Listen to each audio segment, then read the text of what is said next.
Admettons que tu aies cette chaîne de caractères et ton objectif est de la compresser en ceci. Logiquement, on pourrait procéder ainsi. D'abord, on initialise une chaîne vide pour stocker le résultat final. Ensuite, on garde en mémoire le caractère courant et son compteur. Puis, on parcourt chaque caractère de la chaîne et, si aucun caractère courant n'est défini, on le met à jour ainsi que le compteur. Sinon, si le caractère actuel est identique au caractère courant, on incrémente le compteur. Et dans les cas contraires, on concatène au résultat le caractère courant avec son compteur. Puis, on met à jour ces deux variables. Enfin, on répète la même logique pour prendre en compte les derniers caractères et son compteur. Et après l'exécution, le code fonctionne. Mais elle nous a pris 1, 2, 3, 4, 5, 6.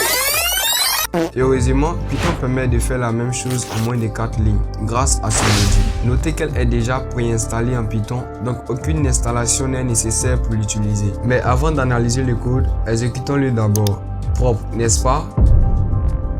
En effet, après avoir importé GroupBy, on définit une variable qui contient notre fonction avec la chaîne cible comme argument. Ensuite, la fonction va scanner notre chaîne et créer des groupes de caractères identiques consécutifs sous forme de liste de types. Après cela, on crée une compréhension de liste qui garde chaque type dans la variable groupe de chaîne. Cependant, comme nous voulons la clé et le groupe de chaque type, on se sert de cette syntaxe pour accéder à ces deux variables. Puis, on concatène la clé avec la taille du groupe après l'avoir converti en chaîne. Ensuite, lorsqu'on exécute le code, on obtient une erreur car dans cette fonction, chaque G n'est pas une liste ou un élément itérable mais un générateur. Raison pour laquelle on ne peut pas demander sa longueur avec.